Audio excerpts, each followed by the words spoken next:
अब मैं 2004 से राजनीति कर रहा हूं और 21 साल हो गए। और जब मैं पीछे देखता हूं और एक प्रकार से अपनी सेल्फ एनालिसिस करता हूं, मैंने कहां कहां सही काम किया और कहां कमी रही, तो 2-3 बड़ी इश्यूज दिखती हैं मुझे।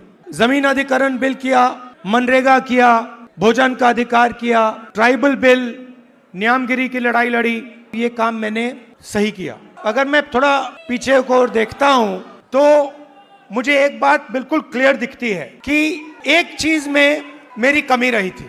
क्या थी? जो ओबीसी वर्ग है उसका जिस प्रकार से मुझे प्रोटेक्शन करना था मैंने नहीं किया। मेरी रिग्रेट क्या है कि अगर मुझे आपकी हिस्ट्री के बारे में, आपकी इश्यूज के बारे में थोड़ा सा भी ज्यादा मालूम होता, मैं तभी जाति जनगणना करा देता। वो निकल गया और मैं स्टेज से कह रहा हूं वो गलती है मेरी और इस गलती को मैं ठीक करने जा रहा हूं। देश को चलाता कौन है?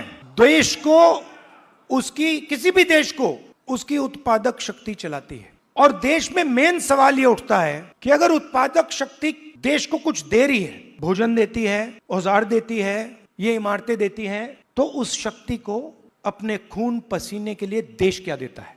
आप मेरी बहन से पूछो, कभी मिलोगे तो पूछना, अगर कभी राहुल ने किसी चीज के बारे में मन बना लिया तो उस बात को वो छोड़ेगा या नहीं छोड़ेगा? वो पूछ लो उससे।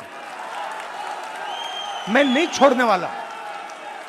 आप ये मत सोचो कि मैं जाति जनगणना की बात करना हूं। जाति जनगणना तो पहला कदम है। मेरा लक्ष्य है कि उस उत्पादक शक्ति को हिंदुस्तान में रिस्पेक्ट और हिस्सेदारी मिले।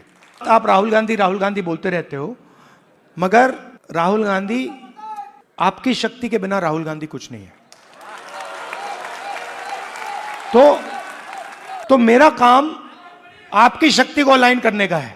और देश के मैं ओबीसी वर्ग से, युवाओं से कहना चाहता हूं कि जिस प्रकार से मैंने ओबीसी वर्ग के लिए काम करना चाहिए था, पहले मैंने नहीं किया, अब मैं डबल स्पीड से वो काम करने जा रहा हूं।